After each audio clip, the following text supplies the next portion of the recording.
Hello दोस्तों, स्वागत है आपका अपने चैनल पर। और आज हम डिस्कस करेंगे एचपीएससी असिस्टेंट प्रोफेसर के सिलेबस में लगी हुई जो काव्य रचना है जूही की कली। जूही की कली।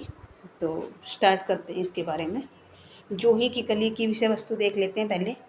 यह एक प्रेम कविता है जिसमें निराला ने जूही की कली को नायिका एवं पवन को नायक के रूप में प्रकृति चेतना के सूक्ष्मांकन के साथ साथ प्रेम, श्रृंगार और भोग का समन्वित चित्र प्रस्तुत किया है। इस कविता में निराला ने ललित भावनाओं की सरस एवं स्वच्छंद अभिव्यक्ति की है। इसमें कवि ने नूतन सौंदर्य बोध के साथ सुंदर कल्पना की अभिव्यक्ति की है।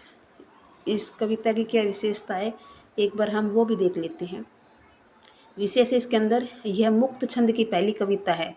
मुक्त छंद को रबड़ छंद या केचुआ छंद भी कहा जाता है। इस कविता की तुलना कीट्स की नाइटिंगेल कविता से की गई है। क्वेश्चन बन सकता है कि जो कीट्स है उनकी तुलना किस कविता से की गई है, तो इसका आंसर होगा जूही की कली। यह कविता सतरंगी किरण के रूप में स्वीकृत है। इस कविता में कहीं कहीं रीतिकालीन स्थूल सौंदर्य चित्रण मिलता है। मसल दिए गोरे कपोल गोल, नायक ने चूमे कपोल। इस कविता को सरस्वती पत्रिका में छापने से मना कर दिया गया था।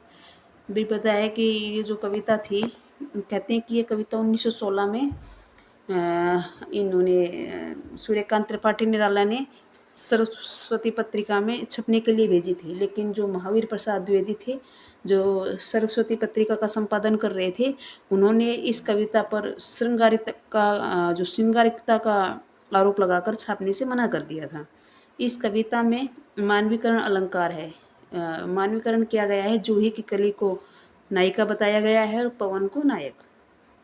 अब इसके अंदर जो कविता है, इसके अंदर जो आई हुई पंक्तियां हैं उनको देख लेते हैं। आई याद बिछुड़न से मिलन की वह मधुर बात, आई याद चांदनी की धुली हुई आधी रात, आई याद कांता की कंपित कमनीय गात, फिर क्या पवन उपवन सरसरित गहन गिरी कानन। तो ये एचपीएससी असिस्टेंट प्रोफेसर के सिलेबस में लगी हुई कविता थी और नेट जीआरएफ के सिलेबस में लगी हुई है। बहुत ही छोटी कविता है। पहले तो आपको ये पूरी कविता ही पढ़नी चाहिए, लेकिन आप इसको शॉर्ट में, अगर आपने पूरा वीडियो देखा है तो आपको पूरी कविता की विषय वस्तु समझ में आ गई होगी। धन्यवाद।